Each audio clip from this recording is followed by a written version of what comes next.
Hi, everyone. We're going to let everybody join the Zoom. And while we're doing that, please answer our poll questions. We have 3 polls for you before we get started. And we also have an opportunity to introduce yourself to everybody attending in the chat. So go ahead and do that and we'll get started in just a minute.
All right, thank you so much for responding to our first poll to give you a sense and give us a sense of who's here. We have a really good mix of attorneys and social service providers and interested community members. We also have survivors and survivor advocates joining us today. So thank you all so much for being here. And I'm going to go ahead and launch our next poll.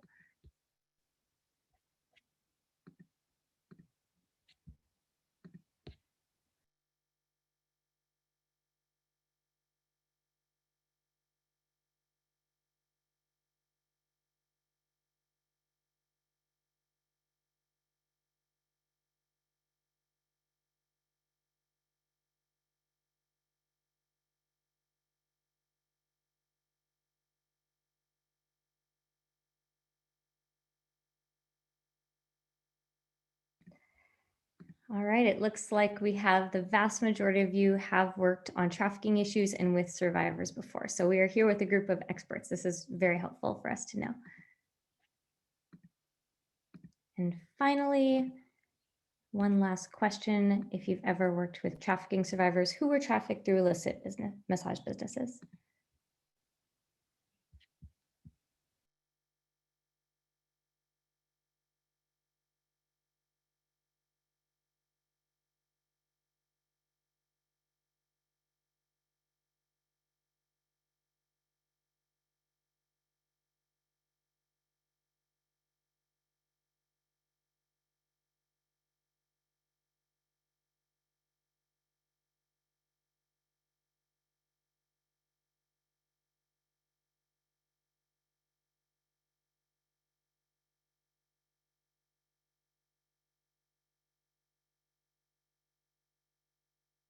Looks like we have over half of you, 68% have not worked specifically with this population. So it's really good to know we have a lot of trafficking experts, some of which about a third have worked with this particular population and 2/3 have not. And you can feel free to continue introducing yourselves in the chat as we get started with today's program. Next slide, please. All right, today's program is the second part in our 3-part series.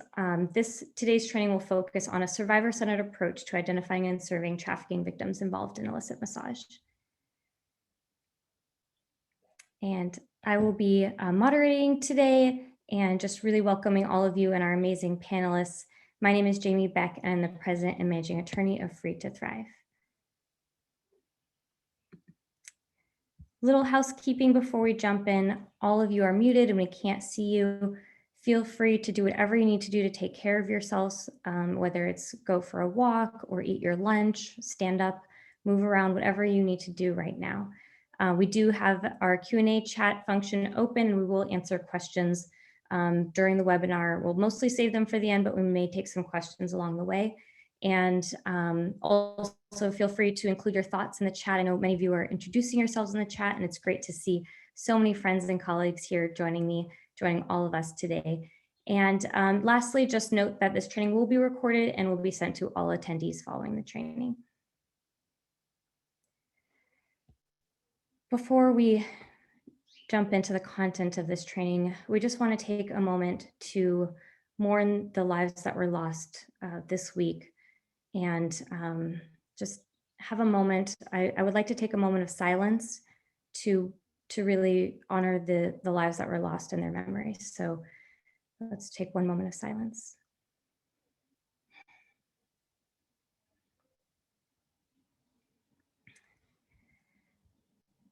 Thank you.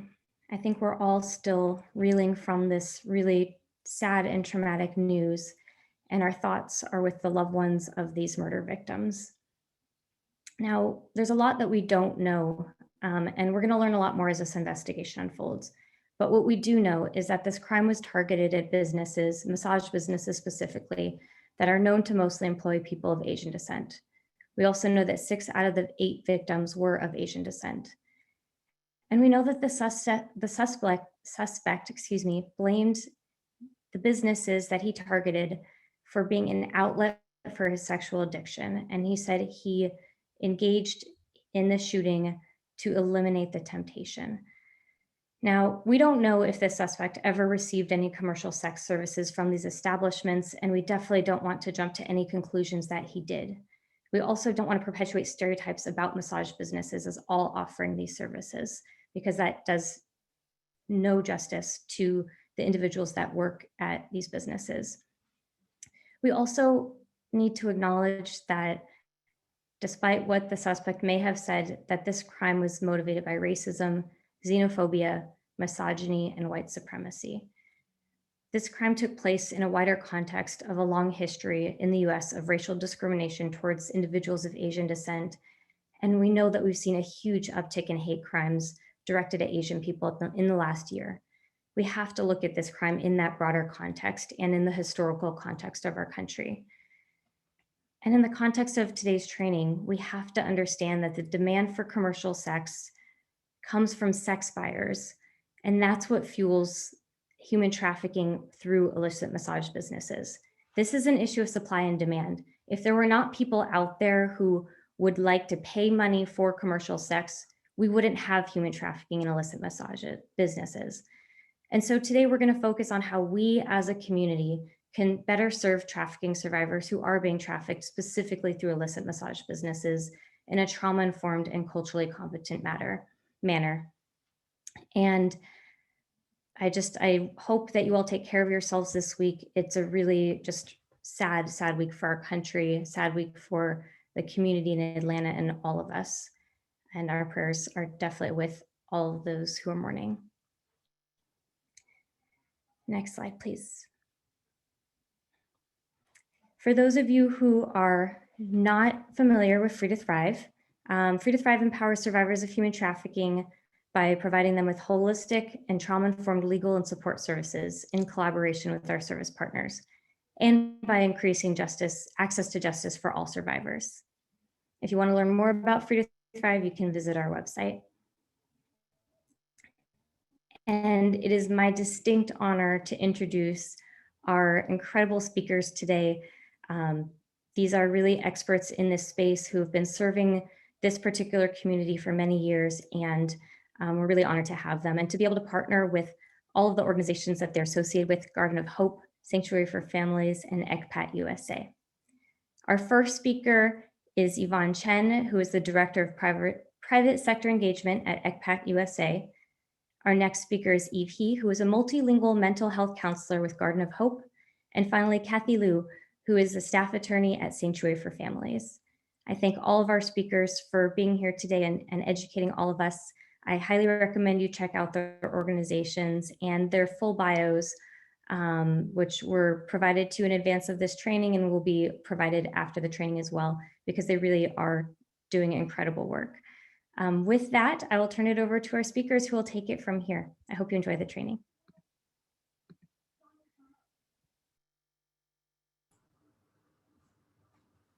Thank you so much, Jamie. If you don't mind going to the next slide, Sophie. Awesome. So, like Jamie said, I'm Kathy Liu. I am a staff attorney with Sanctuary for Families. We are one of the largest New York-based nonprofits serving survivors of gender-based violence. And we provide a holistic approach to assisting survivors from legal, clinical, and other support services, including employment. We work to help survivors regain their agency and be able to access resources to help them rebuild their lives. And in my work in the anti-trafficking initiative, I work with majority East Asian clients who are trafficked through illicit massage establishments and work primarily on their immigration and criminal advocacy cases.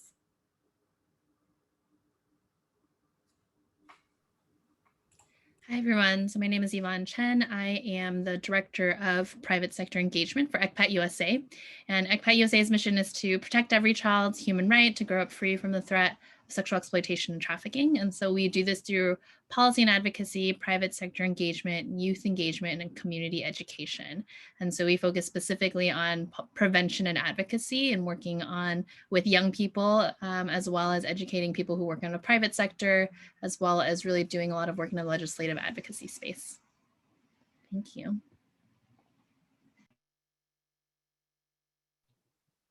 Hello, everyone. My name is Eve He. I'm a mental health counselor with Human Trafficking Intervention Team at Garden of Hope.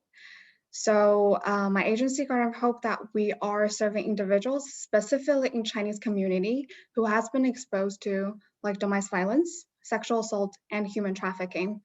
And for me personally, like my work, other than doing psychotherapy with survivors and doing assessment, doing victim screening, and we do provide a lot of case management, such as legal assistance, crisis intervention, like housing options. We have safe houses. I guess it's an integrated care or a whole approach for the survivors that has been exposed to gender-based violence. Thank you. Next slide, please. This is just like a very briefly showing you what in Garden of Hope, that what kind of approach that we take and what kind of areas that we serve the clients, and especially after being identified by other providers or by us, what is the next step for them, like legal, occupation, and housing, mental health, family, and especially in legal, that we cooperate with other agencies such as Sanctuary for Family, that for legal assistance for clients.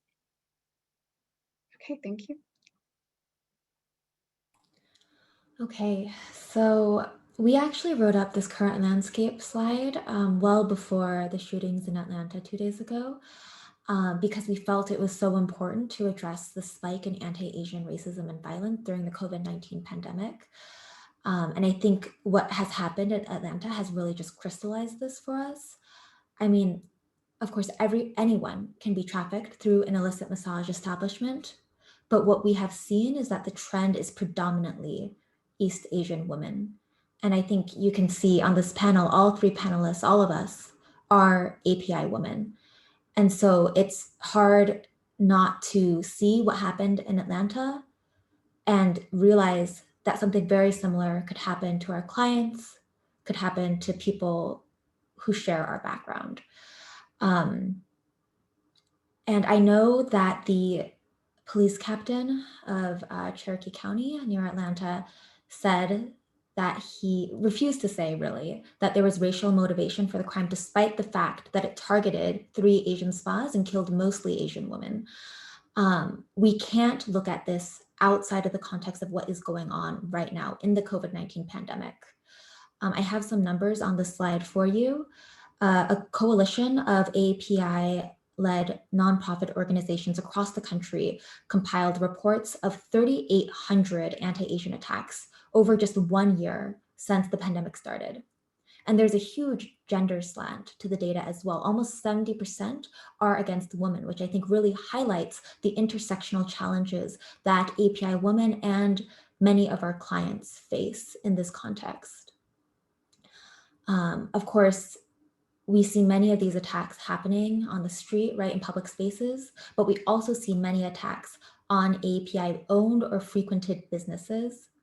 There is increased fear, not just anxiety, right, about working in public-facing job positions during a pandemic, but also about potentially encountering this kind of hate and violence because of their racial background. And added on top of that, there are hugely limited job opportunities simply because of the business closures forced by the pandemic. So this has become yet another very significant source of vulnerability for many of the clients that we see.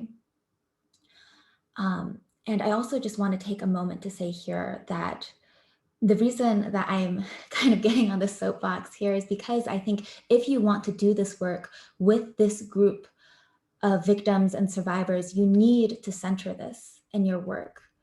These prejudices are prevalent throughout the general population, no matter what kind of space you are in, no matter what field you're in, no matter what level we are talking about, right?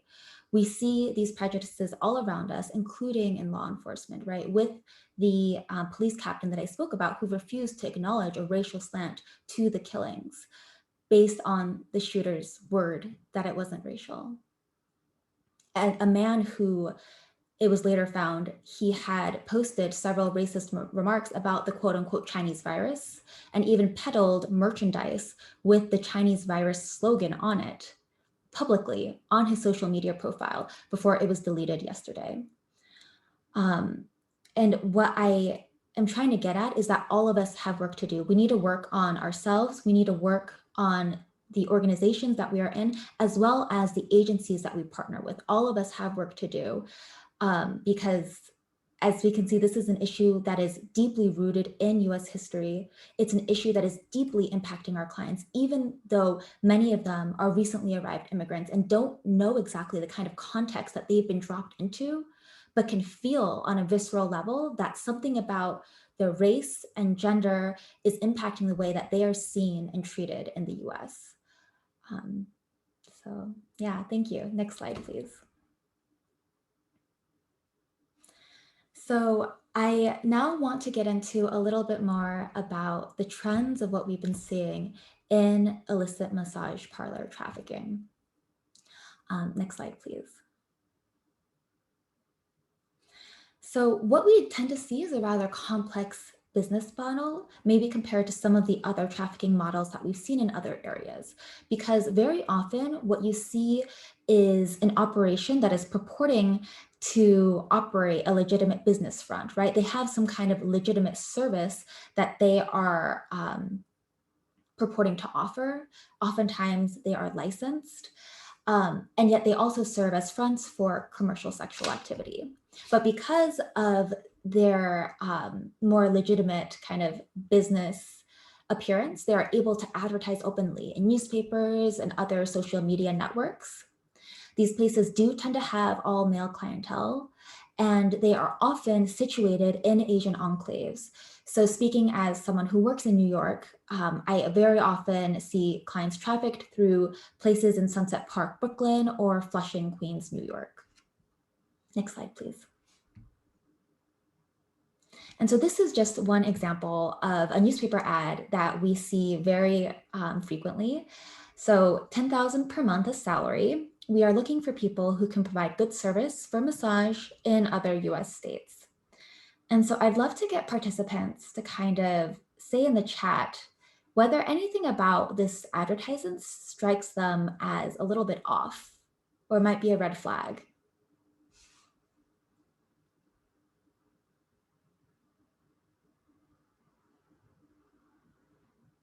I see someone saying the 10 grand, right? Anything else? Yeah, very high salary. Other US states needing to relocate, perfect. Yes, no hours, no location, perfect. That's exactly right. So I think for many of us who, especially people who have kind of grown up in the US, right? We see a newspaper advertisement like this and we think it's a little bit sketchy. We know that the salary amount is too high. We know that it's a little weird that they're saying other states, but not specifying exactly where.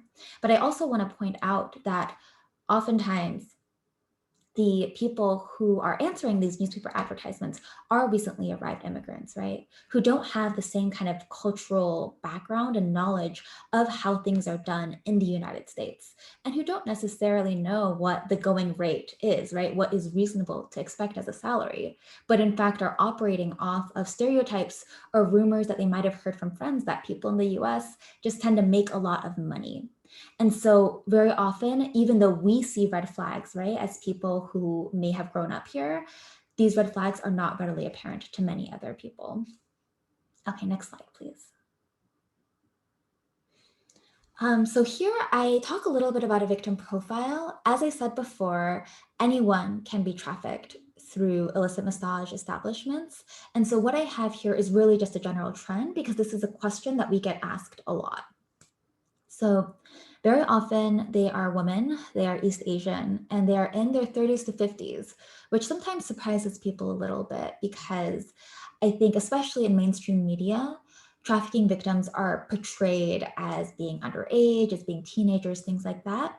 But oftentimes we are serving clients who are middle-aged, right? Who have maybe lived in their home country for the majority of their lives and grown into adults before coming into the United States. And we also oftentimes see that they incur tens of thousands of dollars in debt, maybe to enter the United States, but maybe not, right? I think debt is something that I see so often in my clients. It's almost like a unifying factor among them. And they incur it in a number of different ways. Sometimes they take out loans in China, sometimes their family does. But whatever the reason, many, many of them come to the United States saddled with this kind of immense debt. And they don't usually enter without inspection. They often have some kind of travel documentation. It's usually a tourist visa. And then they enter and then they overstay. And that's when they become undocumented. And then talking again about trafficker recruitment, they're often recruited through deceptive newspaper ads. Sometimes they are smuggled in, and so the smuggler maybe arranges for their travel arrangements and then arranges for them to be placed in a specific massage establishment. And very often we also see this kind of person-to-person job referral. So reaching out to friends of a friend of a friend, maybe someone who is from your hometown or home province from the home country, and having that common background and gender trust, and then accepting a job that you might not know really anything about.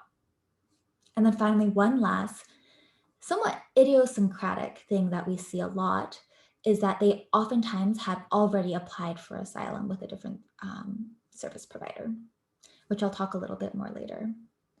Next slide, please. Okay, so trafficker tactics. We see again debt. And I want to point out here that this debt is sometimes held by the trafficker. Maybe the trafficker is the one who made the travel arrangements and so charged exorbitant fees to get them that tourist visa. But equally possible is that the trafficker doesn't actually hold the debt, that the debt is held by somebody else.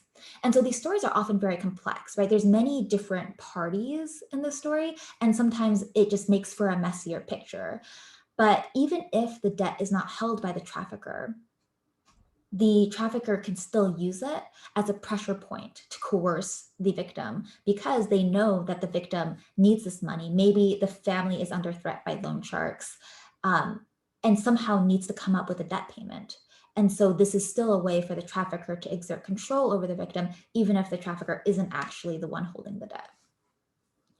And of course, you see threats of harm, isolation. Very often there are threats of deportation because they know that the victim is undocumented. What we see a little bit less frequently is physical violence. And so I think sometimes this also muddies the picture, especially for people who are not very used to these narratives, who haven't seen this before. The traffickers use more subtle tactics that can sometimes be written off as not really coercing the victim, even though it really pulls on these deep-seated cultural factors that are very, very powerful, especially for our East Asian clients. And so that is something that we also, I think as a lawyer, I often have to draw that out a lot in their immigration applications to explain exactly why these more subtle tactics were used to create this atmosphere where the victim didn't have any choice. And then second bullet point, again, going back to the out-of-state idea, they are often forced to live on site at the massage parlor, often sleeping on top of the same narrow massage beds where they are expected to see customers, and then often moved with very little notice. And I just want to highlight here that even I think for maybe for someone like me who grew up in the United States, who knows like US geography, being forced to move to a different US state with little to no notice would be extremely disorienting for me. And for many of our clients, they don't have a lot of formal education in China. And even if they have, they weren't being taught the different US states. And so maybe they know the state that they're being moved to, but they don't know where it is in relation to their home base. They don't know how to get back. And their entire support network is in their home base, right? It's not in that random state. Maybe Delaware we see sometimes, Pennsylvania. The people that they know are maybe back in Flushing or back in Brooklyn. And so that just creates an extra layer of isolation and inability to really access services or access people who could help them get out of the situation. And then finally, we also see victims really being trained to tell kind of a canned story to law enforcement and service providers, traffickers really telling them exactly what to say if they are ever interviewed. And I think this is very successful because they are able to play on these people's existing distrust for the US government, for US-based service providers. Next slide, please. And so this slide kind of sums up the common challenges. A lot of it I've already touched on previously. So in the interest of time, I'm not going to go into it too much more here. I'll just pause a moment to let everybody kind of read what's on here.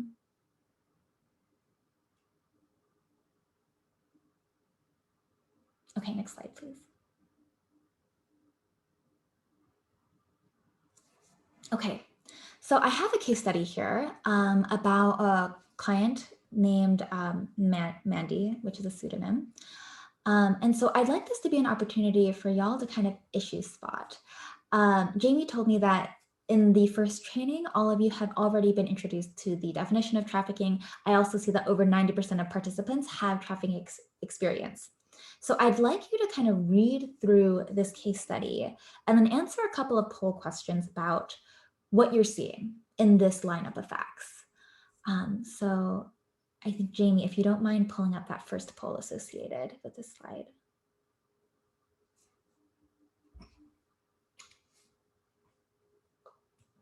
It would be awesome if participants can answer the poll and then write a few lines to kind of justify their answer in the chat, whatever they feel comfortable sharing.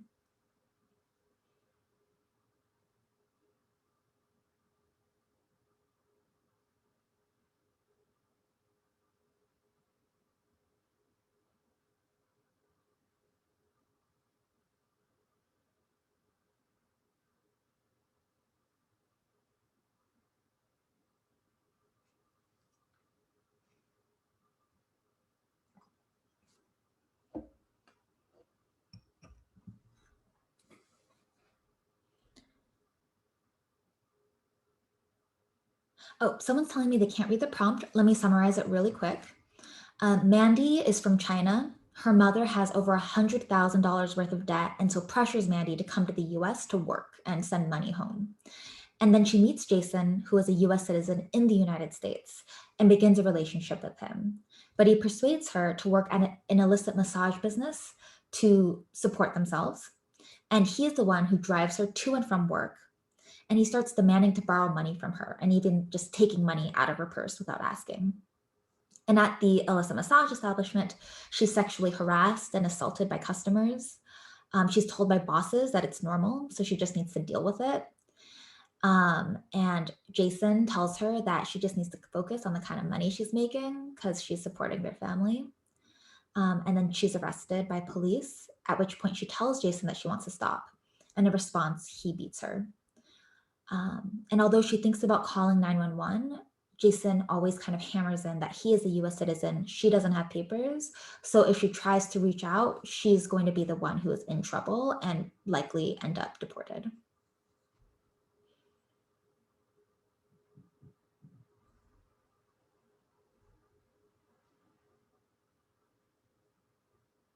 Okay, I'll give a cut, like maybe 20 more seconds for people to respond. In particular, I'm very interested in seeing kind of in the chat what you see in the scenario that makes you think it's trafficking versus not trafficking.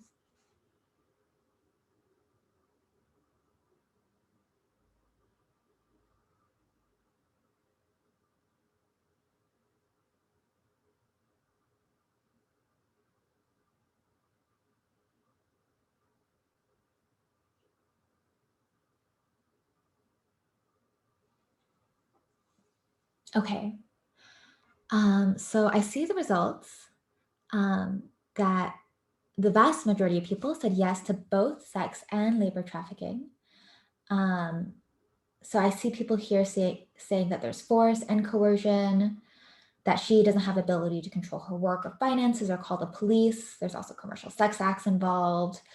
I love that people are saying that there's both sex and labor trafficking. I think the sex trafficking is quite easy to like kind of issue spot because of the commercial sex aspect.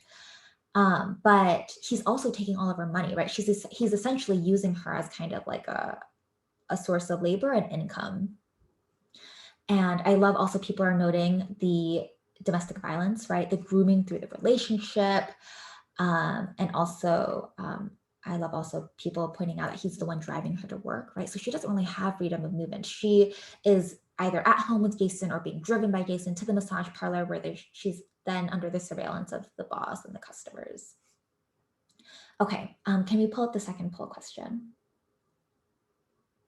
So I'm also curious as to what you all think about who her trafficker is, because we have a few different parties in this lineup of facts, right? We have Jason, we have the various massage bosses, we have customers. So maybe let's leave this up for 30 seconds and then pull up the results.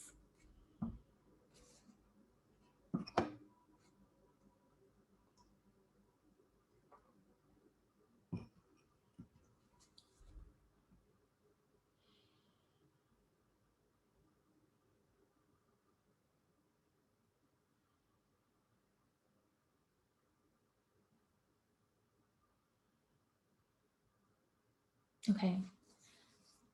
Wow, this is a very even split. 50% saying just Jason, 50% saying all of the above. Yeah, so I think this one is a pretty close call. I would say Jason is definitely a trafficker, right? That there's like no question about Jason being one of the traffickers. But as far as whether the bosses and the customers are traffickers as well, I think you'd have to inquire a little bit more into the situation. Right now, what we see is that the bosses say to her that this is normal and you just need to deal with it. And that might not necessarily reach the threshold, right, of a threat or of coercion. And so we would need to learn a little bit more about how bosses are treating her and what kind of environment they are creating in the illicit massage establishment. And then customers as well. I just threw in there because I think oftentimes we kind of overlook customers as potential traffickers when we have had cases at Sanctuary where there wasn't like a clear kind of head honcho trafficker, but our clients were being threatened by customers into providing commercial sexual services. And in those situations, we could name the customer as the trafficker too. Okay, next slide, please. And I'll hand this over to Yvonne.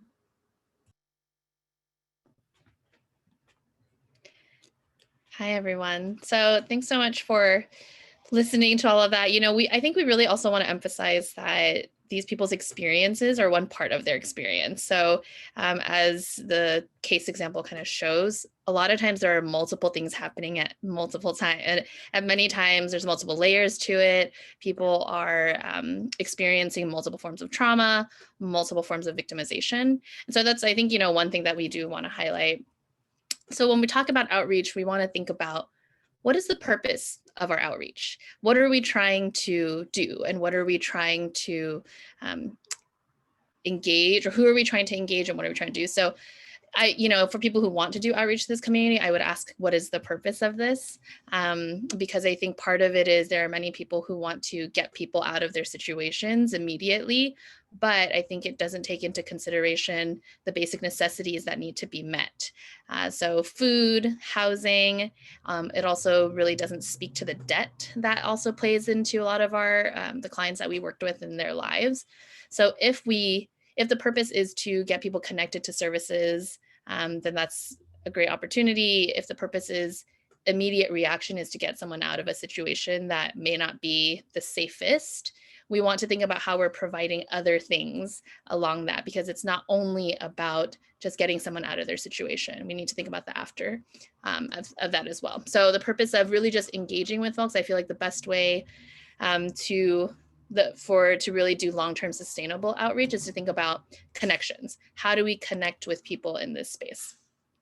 So types of outreach.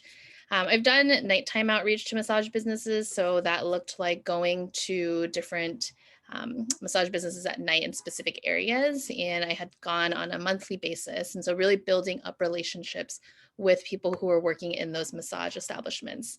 And I think part of the thing is the continuity of it and the repetition of it. It was really helped build this sort of understanding and trust. And so we would give gifts every month, and we would just talk to them about their lives, whatever they wanted to share with us. If they were busy, we would just drop off gifts and leave. If they had a lot of just things they wanted to chat about, whether it be the weather or customers, or a lot of times talking about their families, how they miss their families, who their children were, how their families are. And so I think one of the things that I actually had realized while I was doing a lot of this outreach is them as full humans, and what does it look like to see them that way? And so when we look at people as full humans and not just one aspect of their victimization that we might be seeing or might be hearing or viewing, how can we serve these people in the best way that they need? So just really thinking about that. So the nighttime outreach, we are able to just be able to build those relationships and continue to build. Sorry, I think someone is unmuted. If someone could mute. Or if people could mute. So that's just kind of one of the things that is really helpful in doing that. And so I've been able to really see people as resilient caretakers. They are willing to sacrifice themselves in order to take care of their loved ones. I've also done law enforcement initiated outreach and investigations. And I think one of the things about that is the outreaches that we had done with them were in response to community complaints, and no one was arrested at that time. And it was a time that they had wanted to bring a service provider in and able to really connect with folks. I will say for the law enforcement initiated outreach and going with them, what they would do is they would go in and they would, if there were customers there, then they would have them leave, and then I would be able to talk to someone individually, essentially, just to say that I worked at an organization and I spent a lot of time telling people that I was not law enforcement.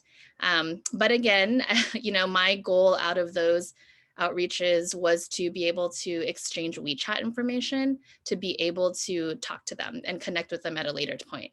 So the goal is not to hear all of their stories of potential exploitation and their hardships, but really just a connection point in which we can connect.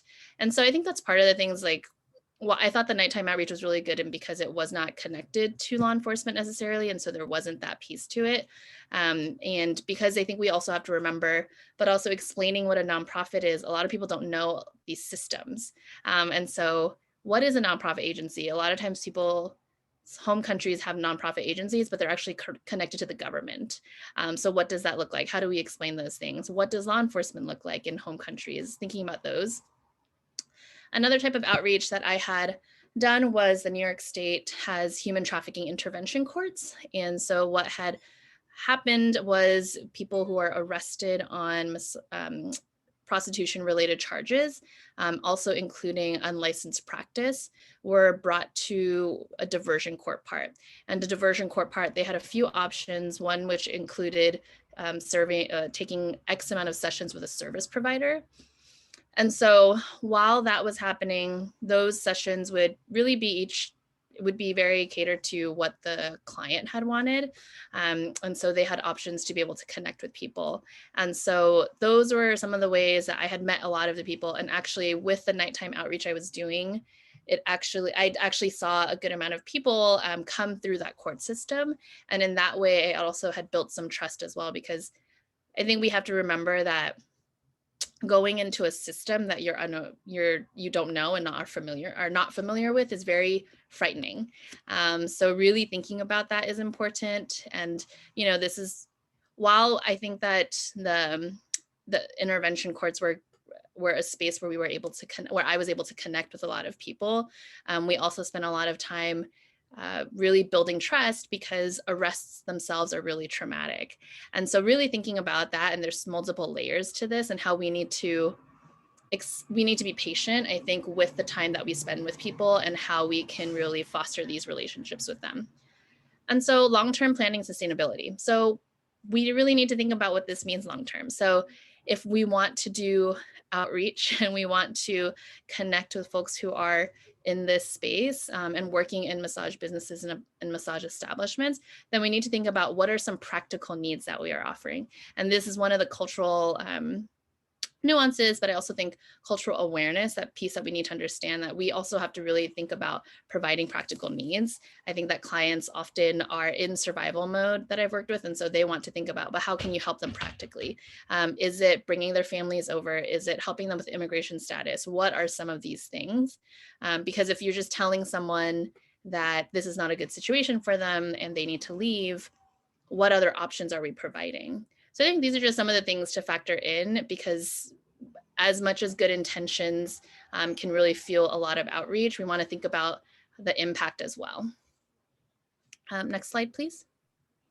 Yvonne, before you go on, we Yes. actually had a great question in the chat that I'd love you to answer. So Susan asked, how are you able to successfully personally connect with the victims without interference from their trafficker? And I assume that definitely goes to the first point of when you were doing outreach in the evenings.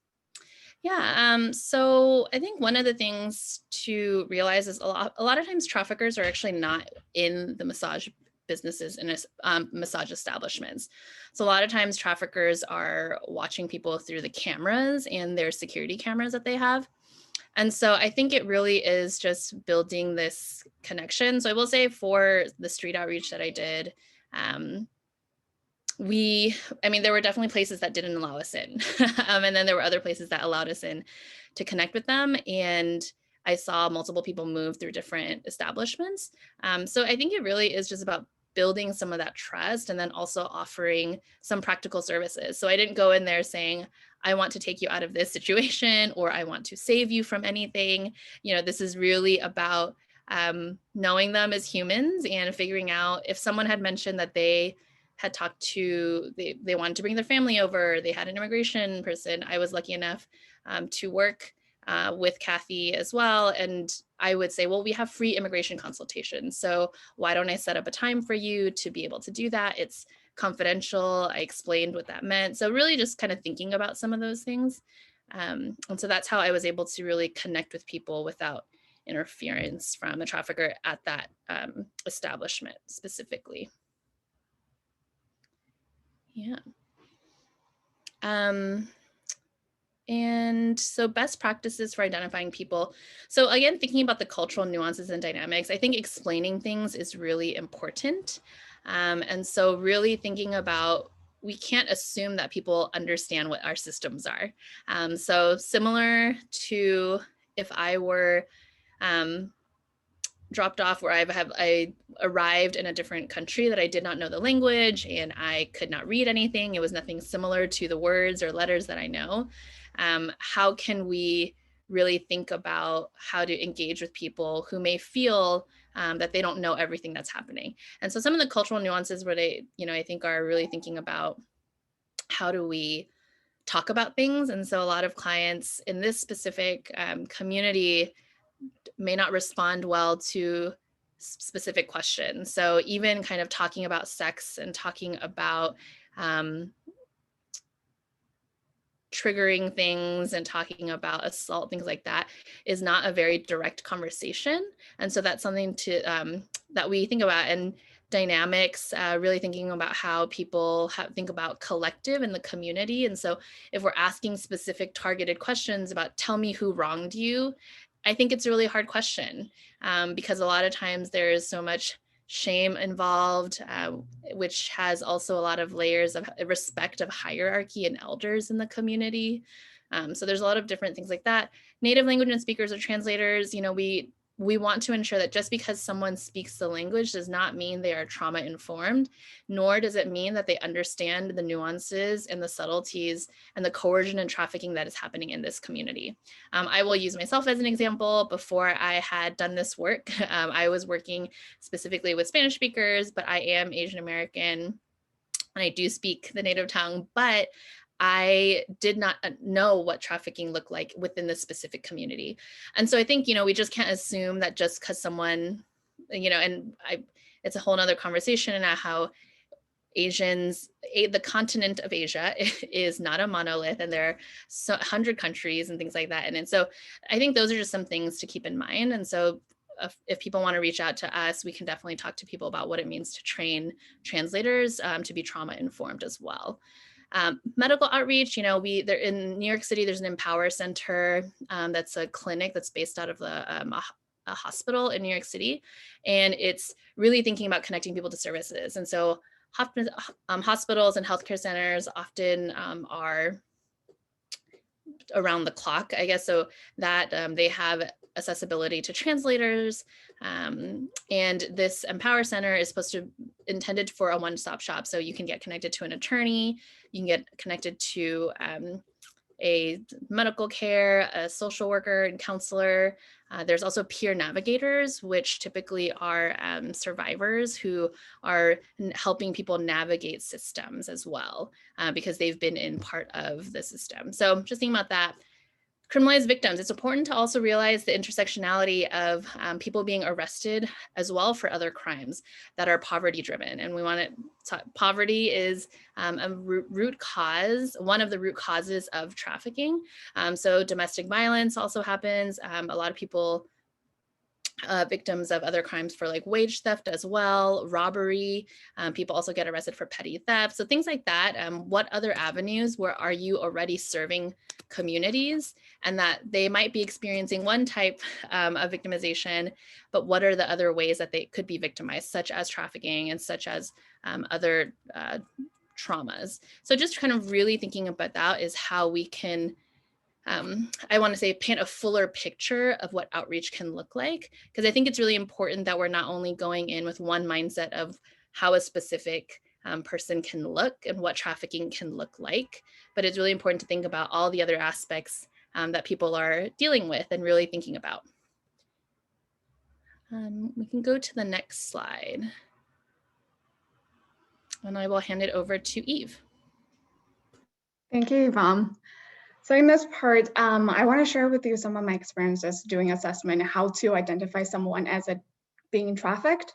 And I think exactly like what Yvonne said, if you want to work with this population, the wording, the culture, the dynamic is something is always need to be mindful. I know most of you already probably know this. Most of the clients, they reach out either voluntarily or involuntarily. They are not going to identify or self-identify as someone being trafficked. First of all, especially in the Chinese community, being trafficked is a term that is very unfamiliar. People don't really know much about it. And also, when you actually translate human trafficking in Chinese, it's a very academic term that people don't really use that much. And also on top of that, the trust and the being scared of law enforcement, there's a lot of layers. So doing assessment is definitely something very difficult. And very commonly used is, at least what I use is trafficking victim identification tool, but I didn't put in here because it's both helpful and unhelpful. If you actually do the assessment as this tool structured, or there's many screening tools to screen human trafficking victims, you might not really get any response especially for Chinese clients. And to demonstrate a little bit better, that I invited Yvonne that we can have a very short role play to do a very quick screening. We can start from, which is a typical screening session, and I will respond in English, but in real time, most likely you would need a translator. So we can start as I walk in and sit down nervously. Hi, how are you doing today? I'm fine. Hi. Okay, well, I'm from ECPAT USA. I just wanted to let you know that everything is confidential unless you tell me otherwise. I'm a mandated reporter, so under extreme circumstances that you'll be hurt, or that you'll hurt yourself or others, or if children are in danger, then I will need to report. So I'm going to ask you a few questions if that's fine. Okay. Great. Sure. So can you tell me why you left your country? Me, I just come and see. My friend told me that America's very nice, so I just come and visit. Oh, okay. Did anyone where you worked, or if you had any other activities, did anyone ever trick or pressure you into doing anything that you did not want to do? No. Okay. Did anyone ever pressure you to touch someone or have any unwanted physical or sexual contact with anyone? No. Okay. Okay. So this is a very short one, and thank you so much, Yvonne. Great job. So this one, what I want to demonstrate is if you ask those questions this way, which is nothing really wrong about the whole role play, the confidentiality introduced and a question asked, but you are not going to get any response. If I ask those questions, I will get the same response as you do. It doesn't really matter if I have the same cultural background and I speak the same language. It's simply, I guess it's definitely complicated reasons. I won't elaborate today because of time, but obviously those questions are very intrusive. And also the core issues, there's no trust. But there are something I find it helpful in my experiences that make the assessment more comfortable and safer for them to disclose or share something with you. So the first one, a lot of times when clients come in, and just like the role play, you start asking those questions, which is doing your job, nothing is wrong with that. But imagine this client very likely has been traumatized or still in a very traumatic situation. There's some clients maybe referred to you involuntarily. There's a lot of concerns, there's a lot of confusion. So they are preoccupied and nervous. At this time, you pull out a form that will definitely will be beneficial to starting that building trust. So starting with asking their questions, answering their questions. I'll give you one example. So some of my clients refer by court. They can see me through this diversion program and get their criminal charges dismissed. So when they come in, instead of asking all those questions, all I need to know is they understand confidentiality. I know their name. And then I will start with, do you understand what to expect with your case? Do you have any concerns over the case? Like address their needs first and make them more easy or more comfortable to share their part with you. And also have a conversation. Like in the role play, those questions, for example, can you tell me why you left your country? So first of all, this sounds a little bit intrusive, and in some circumstances, they can be even interpreted as aggressive. So instead of just checking those boxes, what we can do is we can remember all those questions in your head and having a conversation with them to see as less intimidating. Because especially in the Chinese community, we respect authorities, but it also means that we are scared of authorities. You're wearing the suits, wearing a uniform, and having a form and asking a bunch of questions. I don't understand why you're asking. It's very intimidating and it's very uncomfortable. And also for a lot of Chinese clients, we're also polite. So we're not gonna tell you, they're not gonna confront you saying that this is very uncomfortable. I need you to stop.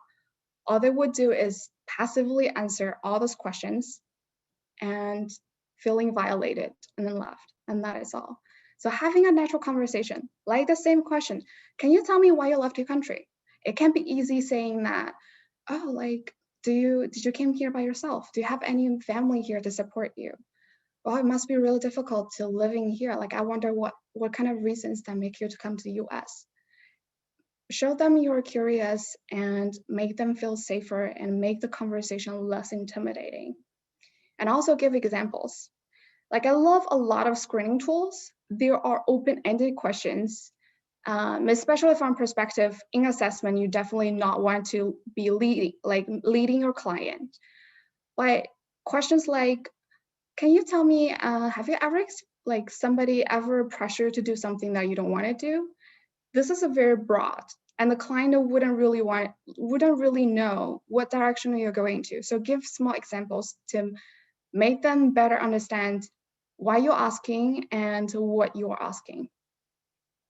And those are the three things that I find it most helpful in my assessment.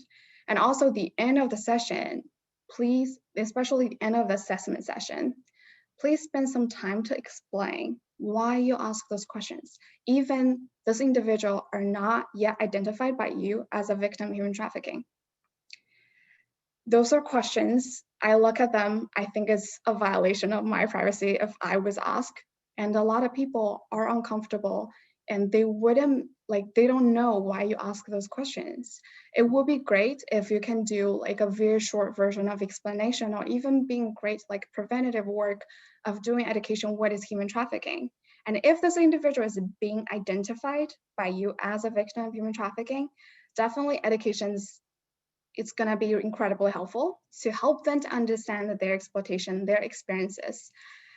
But more importantly, to help them understand what does it mean to being identified by you as a victim? Like, what is coming next? What does it mean? What's their rights? For example, they can go to the law enforcement, but they have the choice to do.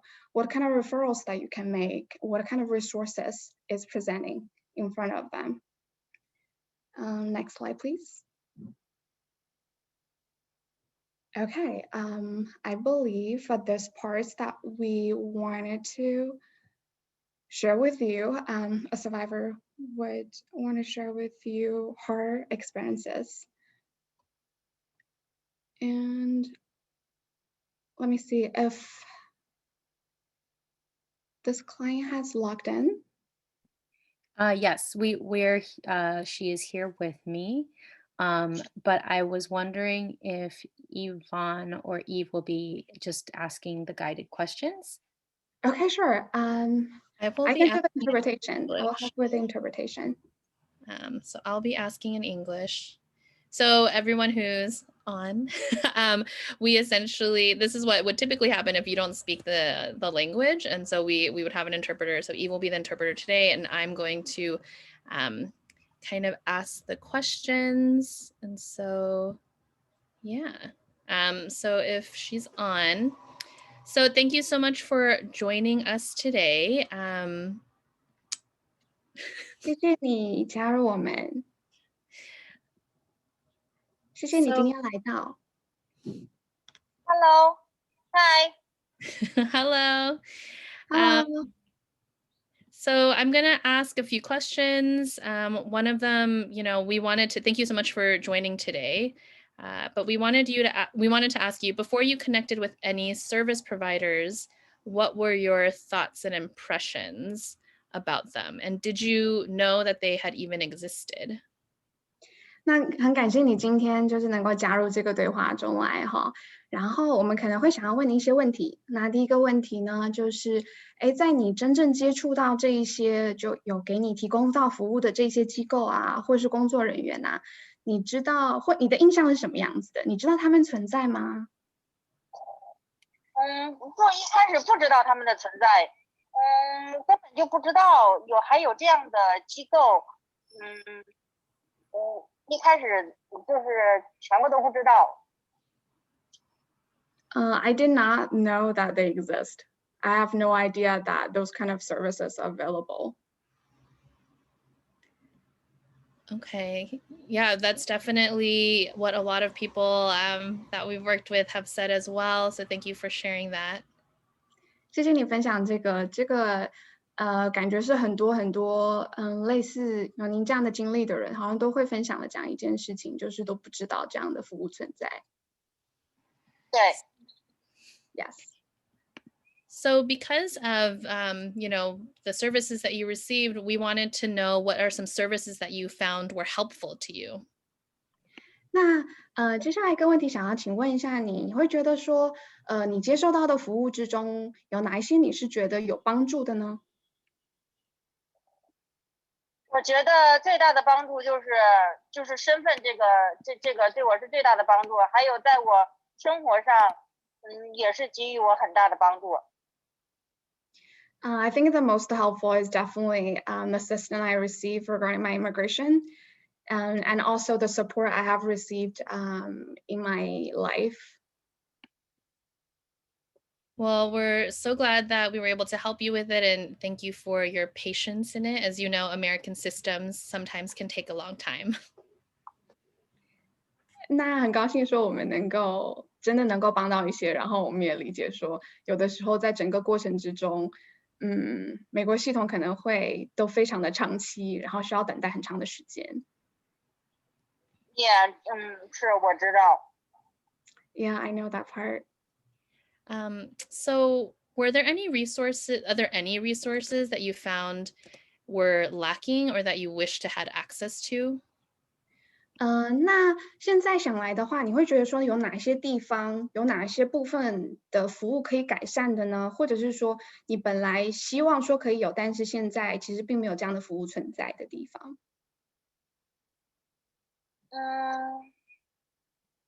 我希望，我希望哈能在这些机构里头单独的设有英文课程什么的，因为真的在美国不会英文真的很困难，对生活啦、工作和学习都造成了很严重的困难。这个是英文是必不可少的，我觉得在美国必需品。了解。So I think it will be definitely really helpful if we have more ESL classes in different organizations or this as a resources, because it's really difficult for us to survive in the US or to thrive in the US that if you don't speak fluent English. And I definitely think this is necessary. Great. So those were all the questions that we wanted your insights on today. If there's anything else you wanted to share, and if not, thank you so much for your time. 那今天的话，其实这些是我们想要询问您的问题哈。那接下来的话，不知道您有没有什么还有需要想要分享给我们的？那如果没有的话，也非常感谢您的参与。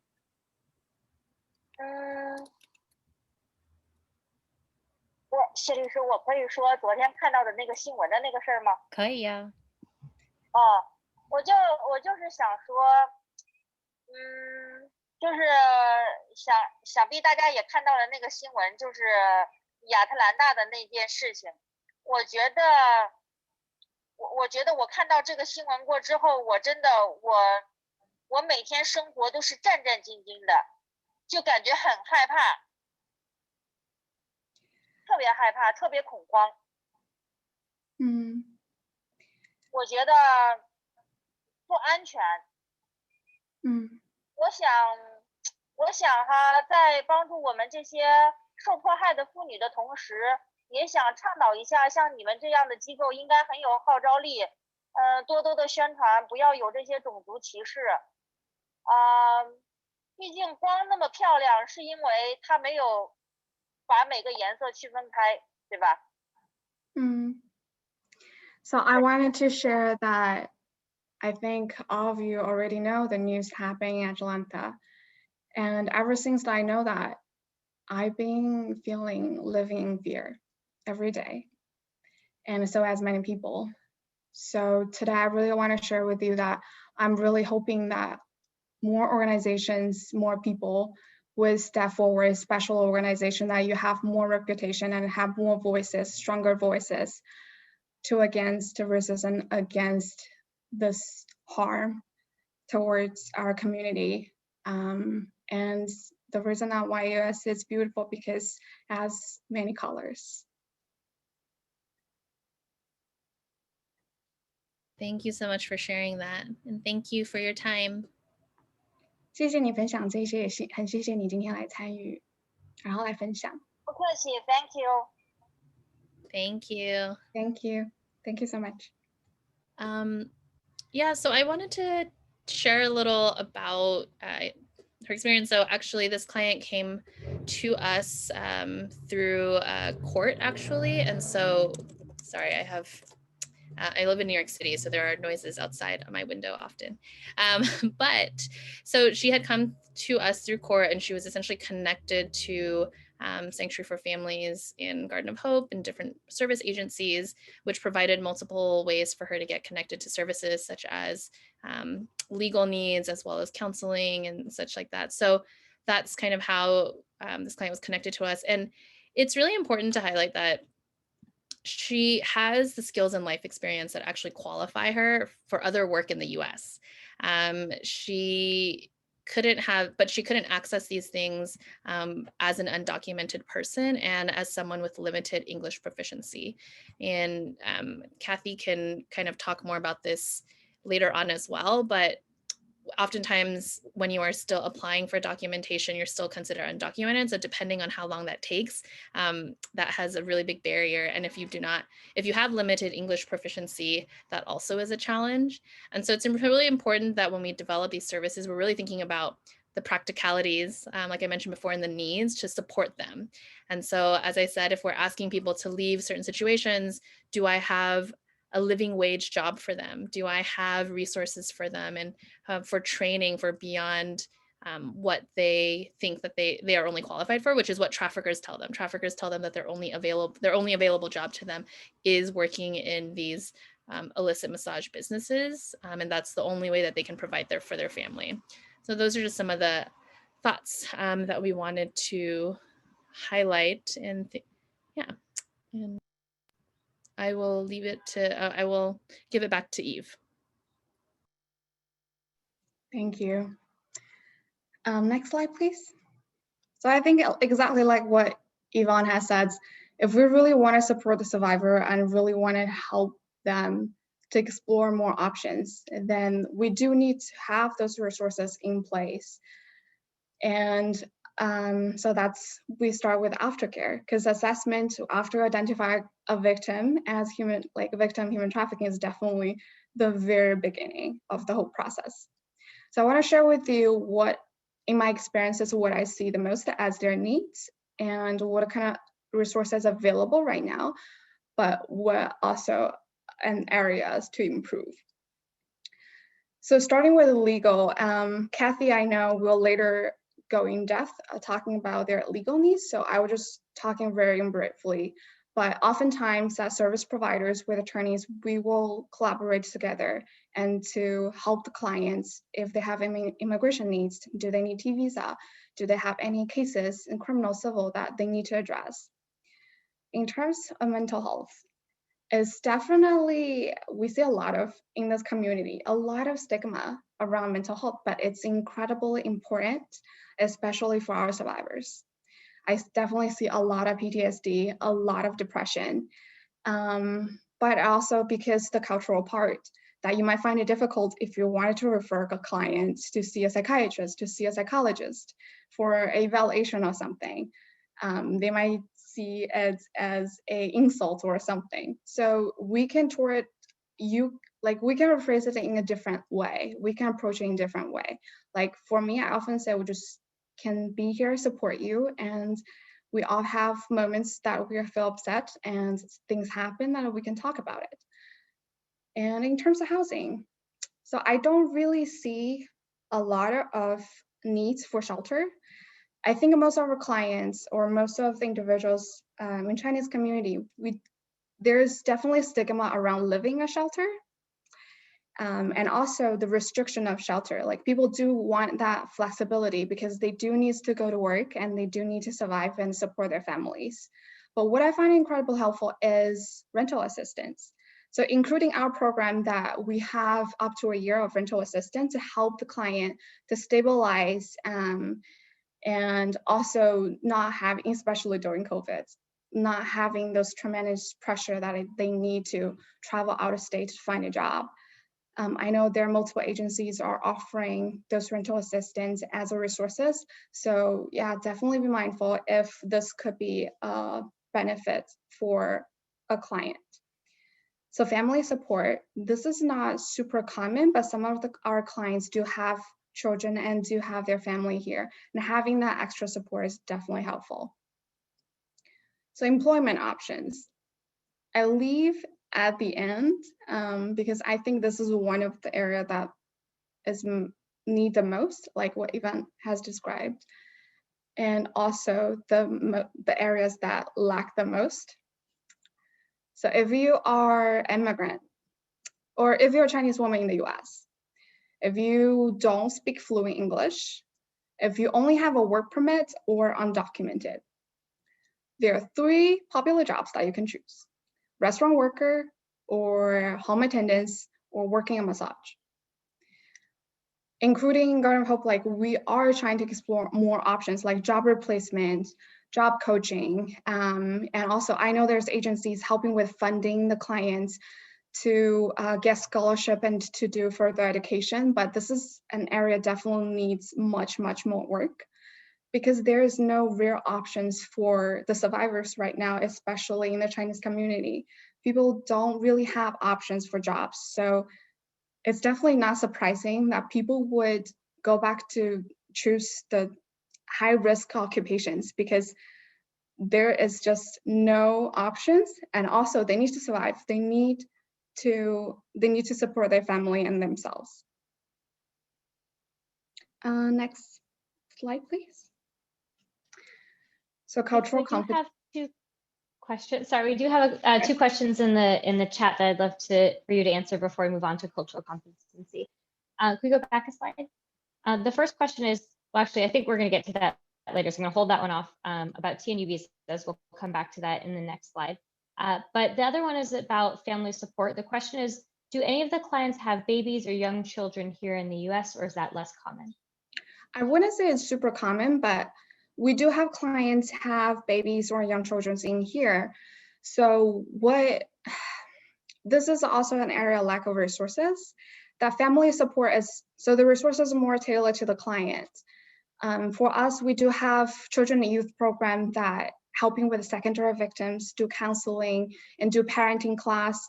And yeah, this is definitely an area to explore. And especially family can be a huge support for the survivors, but also can have a lot of pressure on them to supporting them, even they're back in China. I hope that answered your question. Okay, and you're welcome. So can we move to next slide? Okay, cultural competency. I often find it very difficult to answer the question when people ask me what does cultural competence services look like to you? Because I think there's a lot of discussion around this topic, which is I think is really good, especially recent years, but I think it's very difficult to have a lot of concrete things because I mean, there's not a menu to tell you how to be cultural competent. And if there is a menu, definitely don't trust it. I think for me, cultural competence is definitely starting with understanding. So I know that most of you have worked with trafficking survivors, and some of you might have worked with victims in illicit massage parlors. That I don't know if you are familiar with the following statement. Like, I don't think that she is ready for services right now. I don't think, at least, like, she doesn't really want to continue services with me. She's very resistant to go to the police, not mention like she's definitely resistant to testify at court. At this time, I don't really think that she's ready for services. So those are the statements in different versions I do hear a lot. I think a lot of Chinese clients, they do appear evasive and not willing to cooperate, they're very resistant, not willing to get help, and not willing to share anything with you. And I can share some of my experiences or my understanding of why. So the first reason is definitely culturally, and especially you work with client in illicit massage business. In our community, there's a big stigma around sex, and there's a huge stigma around sex work. So people are worried about social consequences if they share this information, and this information being leaked out in the community. Because I mean, Chinese community in the US is relatively big, but also the network is very small. And the same reason for why people are not willing to go to the police officer is the same thing. Like, people worry about the social consequences, aside from the obvious reason for every human trafficking survivor is that you're afraid of retaliation from your trafficker. So testifying, those are also retaliation, and social consequences is definitely something really big. And a second reason, I think it's, so as an immigrant, you'll worry about anything that could harm your immigration status. Like, if I go to the law enforcement, would they know about my immigration status and report me? And this does happen. This is a valid concern. I do have clients have those experiences being reported to ICE by local law enforcement. If I go get healthcare, like if I use my Medicaid, would this bring up issues with public charge? Again, immigration issues. There's a lot of times that people have worries. They just didn't really have the chance to elaborate it to you. And the third reason, I think it might be the most important one, is simply trauma. A lot of our clients has gone through so many things, and what they learned through this trauma is to not trust anyone. If a client come in the first session and share everything with me, I will be very concerned. The trauma, what they learn is part of PTSD as well, to not trust anybody. And also, this is a very typical tactic the trafficker will use, is to know everything in your life, to know your difficulties, know your vulnerability, and use them against you. So they come in, they reach out to you, not supposed to trust you. So I think after understanding all the reasons behind why they look evasive or uncooperative, there is definitely something that we can do and to make this whole process less traumatizing and to make it better engagement in terms of services. So like being more patient. You're probably not able to get any, I guess, valuable information during the first or second session, and that is totally okay. And if you don't really have the time, refer them to a provider that would have more time to explore more things with them. And a confidentiality, like the role play shows that, yeah, that's nothing really wrong, but especially in the Chinese community, confidentiality is not something super familiar. What is a mandate reporter? Like, people don't really understand it. Make it simple. And also, don't just mention it at the first time, and be honest with your level of confidentiality. And throughout your session, throughout of your services, tell them where your confidentiality level is and make them feel safer to share things with you.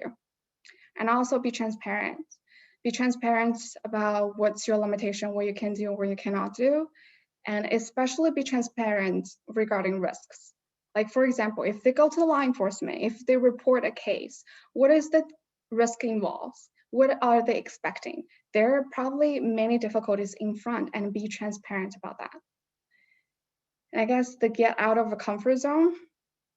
So I'm a mental health counselor. I'm trying to do therapy and psycho assessment, and that is it. I did not expecting taking this job and doing a lot of case management or legal assistance for like interpretation. But if you want to work with this clients, you want to work with this population, this is something you need to be mindful is this whole system is not perfect. We're imagining that this is the one stop that I engage with this client, and there will be another stop for them. Or maybe I can refer them to mental health. I can refer them to XYZ to address their individual needs. And a lot of times it doesn't happen. Your stop could very likely to be the last stop. So I guess be more comfortable knowing more things outside of your work. Like if you're a victim specialist and knowing something about like the more cooperation with law enforcement, like if you're attorney, maybe know some very basic relaxation skills that can help you with your assessment when the client's describing their experiences being super traumatized. And the last one, I guess you already heard this a lot, is respect their choices. And I find it's definitely very difficult when you actually do it.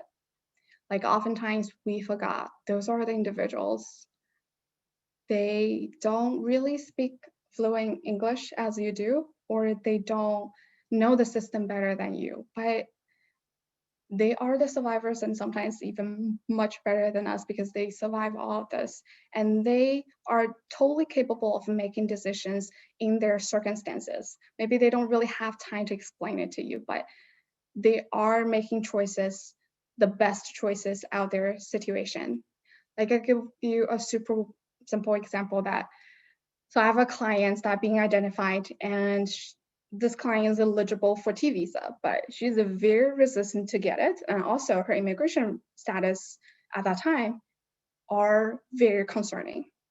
But she's really resistant and multiple projects has raised these concerns to me. And after explore it, it's simply because the client doesn't really have a sense of belonging here. She doesn't want to stay here. The reason that she stay here is make some money and repay her debt, and so she can go back home. So there's a lot of times many seems behind. Maybe they didn't tell you, but they do know what their choice is. And what we need to do is presenting those choices. And I think that is all I want to share with you. I will leave all the time to Kathy. Thanks, Eve. If you could go to the next slide, please. Awesome. So I'm just going to speed through legal needs here because I know we've got, I think, 10 minutes left and still want to leave a little bit of room for Q&A. So first thing that I have up here is victim witness representation. And so I think sometimes people don't realize how much goes into reporting to law enforcement, particularly for people like our clients. When we send them in for law enforcement interviews, we do a lot of prep with them, and we also have to think very comprehensively about any potential criminal liability that they have. I think particularly with this population, sometimes while they are in these trafficking situations, they may have been coerced or forced to do criminal acts on behalf of the trafficker. And so all of that is stuff that you want to get straightened out with your client before you kind of bring them in front of law enforcement, because once they are in that interview, you know, law enforcement is driving that bus. And so we always make sure that we are there with our clients when they have law enforcement interviews, that we are in the loop, and also so that we can help coordinate things, because oftentimes these law enforcement interviews can be extremely re-traumatizing for our client. I think by their nature, they are fact-finding interviews, right? And so that process that Eve was talking about, which is so, I think, valuable when it comes to building trust in a relationship. You don't push too hard on the first meeting. You accept that, you know, you're not going to get a lot of disclosures because their walls are going to be up. But oftentimes when you're working with law enforcement, that's just a different kind of timeline, right? And so they are going to be asked very direct questions, very detailed questions about their experience, and being asked to recall these details from very traumatic parts of their past. And so we like to also be able to know the timing so we can coordinate with their counselors, right? With people who can support their mental health and make sure that they can process, debrief after the interview. Moving on to immigration, I know someone brought up U's and T visas in the chat. That is definitely, I think, bread and butter for us when it comes to applying for immigration relief for our trafficking survivor clients. I think one part of the T visa and with U visas as well is that kind of cooperation with law enforcement aspect. There is an exception for it in the T visa case if you are able to prove that your client is too traumatized to cooperate with law enforcement. What we found is that that can be a high bar to meet. And so oftentimes our clients do at some point need to have some kind of contact with law enforcement. And I know, I think I think it was Eve who talked a little bit about employment, and how that is also, I think, directly connected to their access to immigration relief. So with using T visas, generally, this is a little different in the U visa context, but generally you're not going to get work authorization until your application has been approved.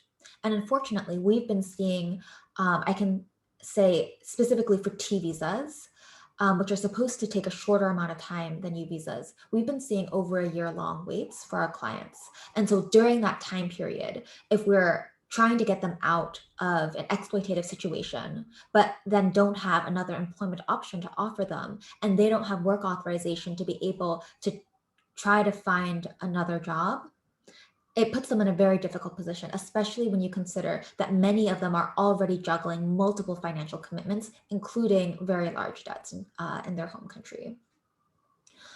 And then I also want, oh shoot, it's 4:25. I'll talk very briefly about the complex dynamics caused by existing representation. What I've heard from some other service providers is that when they see the client tells them, oh, I've already applied for asylum, so I'm good, I don't need help.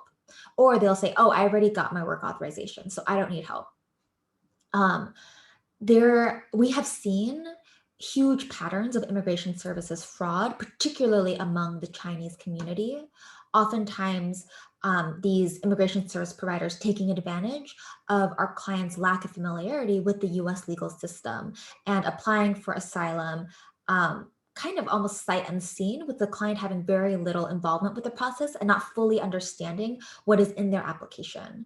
I have clients who come to me and just say, oh, I've got a work permit, but tell me that no, they haven't applied for asylum, even though their category for work authorization is C8, which is the asylum applicant category for employment authorization documents. So there's a lot of fraud going on there. And so I would encourage that if you run into someone who is telling you this, to ask a few other follow-up questions just to see if they are in a position where they might need help, even if they're not fully aware of it. Okay, I'll leave it at that and open it up for questions in our remaining time. All right. Well, thank you so much to all of our panelists. You all have so much expertise, and I know I've learned a lot, and I'm already hearing from people that they've learned a lot too. I just want to go to, if we could go to our next slide. I want to make sure everybody knows about our next part 3 training. We did have a question in the Q&A specifically about law enforcement and how they conduct operations in this situation. And that actually is going to be the focus of the next training, is a survivor-centered approach to investigation and prosecution of businesses involved in trafficking. So please do attend that on April 15th. And if you go to the next slide. And for a list of all of our upcoming trainings, you can visit our training page on Free to Thrive's website. Next slide. And we have our panelists' contact information here if you're interested in reaching out to them. And I want to jump right into the questions since we only have a few minutes. The first question is, what advice, if any, do you have for non-API advocates to garner trust and foster a relationship with the API population when doing intakes, et cetera?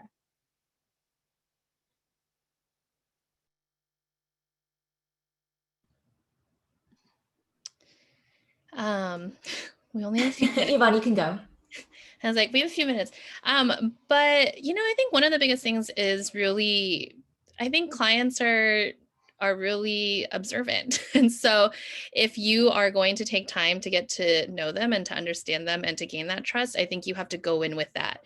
They know if you're going to try and rush things, they know if you're annoyed, you know, like those types of things really, even if we don't intend to have that play out into a conversation with clients, I think it's just that. I think it's patience, understanding, learning, and I think it's also us understanding, as much as we want things to be fast and move forward quickly, we just need to really take time to do that. Yeah, I agree. I think the only thing I would add, oh, sorry. No, it's okay. Go ahead, Kathy.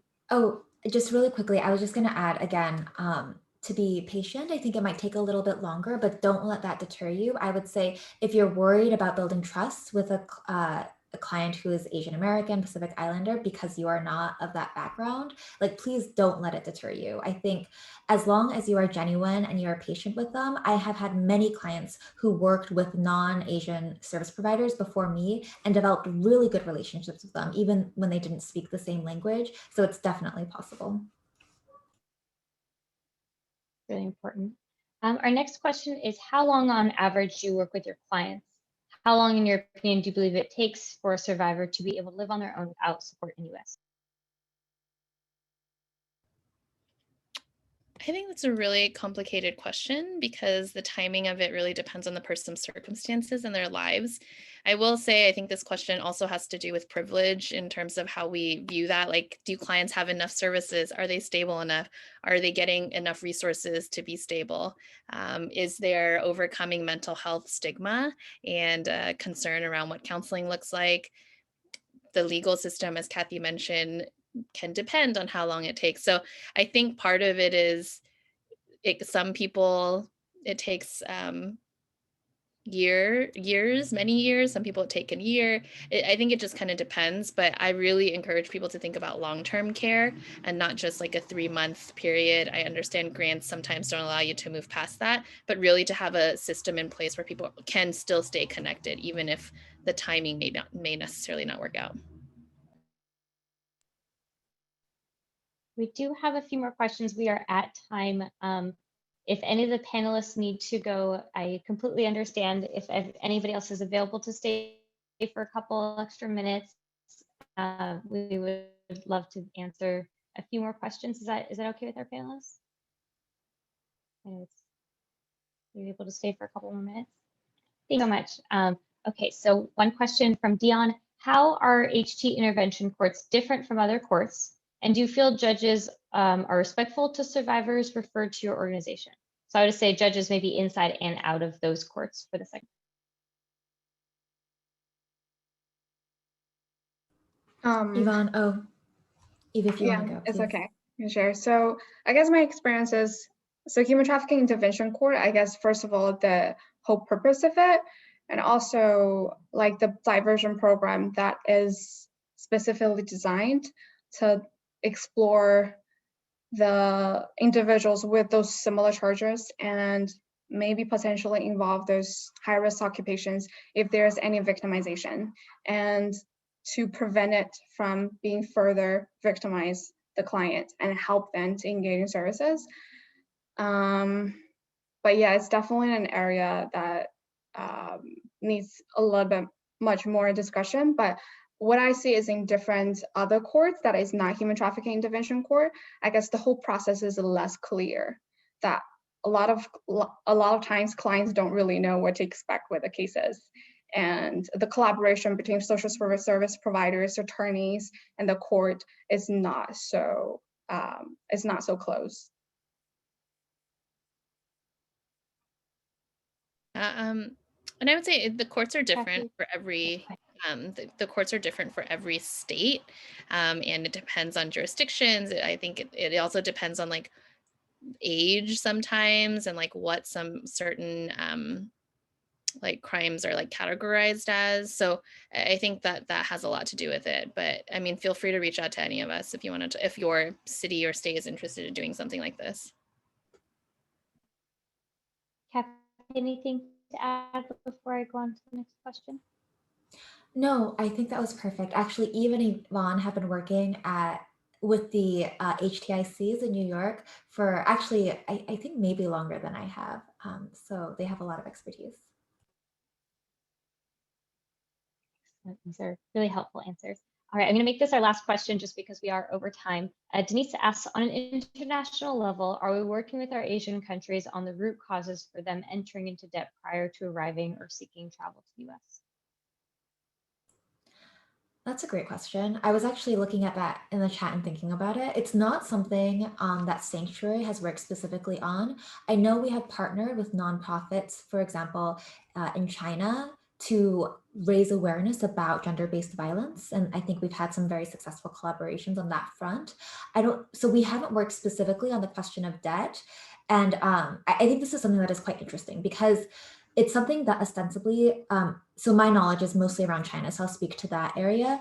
Ostensibly, the Chinese government has been cracking down on these really predatory interest rates and loan terms.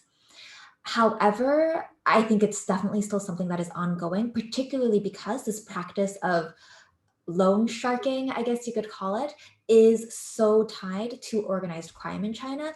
And there is a great deal, particularly at local levels, of corruption and ties with organized crime. So I think it's something that there just hasn't been a lot of successful enforcement.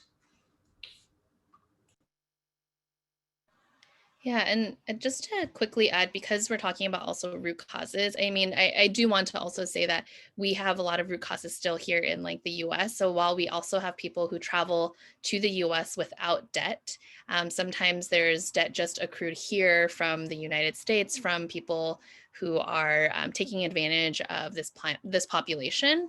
And so I think it's also something to really think about is we also have a lot of work to tackle here in terms of these root causes of debt, but also poverty. And we really need to be able to create more opportunities for people who are living in poverty, for undocumented folks, for people whose English is not their first language. And so I think we also need to consider what are we doing to provide more services for people in need so that there's more options available for people.